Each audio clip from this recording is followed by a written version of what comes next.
அன்பு நண்பர்களே, அனைவருக்கும் அன்னை சமையல் உமாவின் அன்பான வணக்கங்கள். இன்னைக்கு அன்னை சமையல்ல பார்க்க போகிறது ஹெல்த்தியான ஒரு சூப்புங்க, முருங்கைக்கீரை சூப். இது நம்ம சாதத்தில் கூட போட்டு சாப்பிட்லாங்க. இப்போ 1 கப் முருங்கைக்கீரையை க்ளீன் பண்ணி எடுத்து வச்சுருக்கேங்க. முருங்கைக்கீரையில் மஞ்சள் இலை இல்லாமல் பார்த்துக்கோங்க. இது மாதிரி சின்னதாக இது மாதிரி இருக்கும், இதுவும் இல்லாமல் பார்த்துக்கோங்க. இப்போ இதை நல்லா கழுவிட்டு தனியாக எடுத்து வச்சுக்கலாம். கடாயில் தேவையான அளவு எண்ணெய், இப்போ கொஞ்சமாக நெய் சேர்த்துக்கலாம். நெய் வாசனைக்காக தாங்க சேர்க்குறோம். 1 டீஸ்பூன் சீரகம்,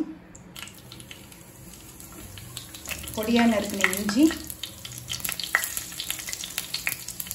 பொடியாக நறுக்கின 4 பல் பூண்டு,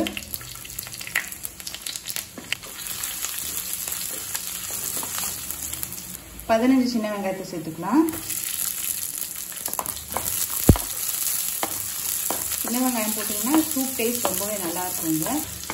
நெய்யில் வந்து இஞ்சி பூண்டு வெங்காயத்தெல்லாம் வதக்கும் போது நல்ல வாசனை வருதுங்க. 1 பச்சை மிளகாய்,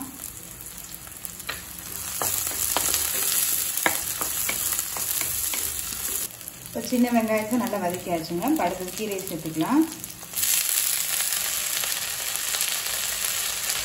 தேவையான அளவுக்கு கொஞ்சம் மஞ்சள்,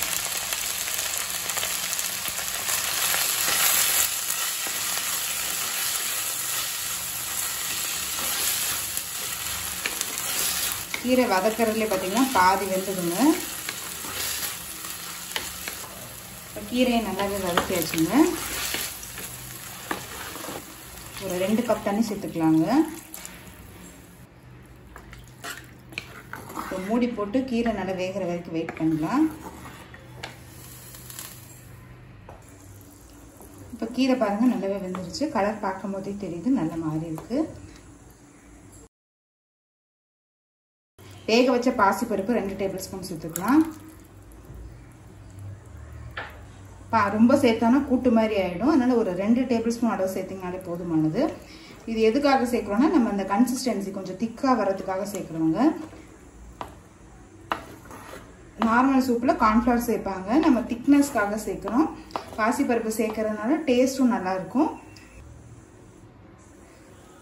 இது மாதிரி பார்த்தீங்கன்னா கூட்டு கன்சிஸ்டன்சி மாதிரி இல்லை, இந்த அளவு சேர்த்திங்கனாலே போதும். இப்போ பாசிப்பருப்பு சேர்த்துட்டு ஒரு 2 நிமிஷம் ஸ்லோலே வச்சிடலாம்.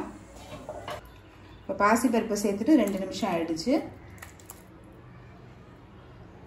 இன்னும் ஆறிட்ட பிறகு நமக்கு திக்காயிடுங்க, அதனால் இந்த கன்சிஸ்டன்சியில் எடுத்துடலாம்.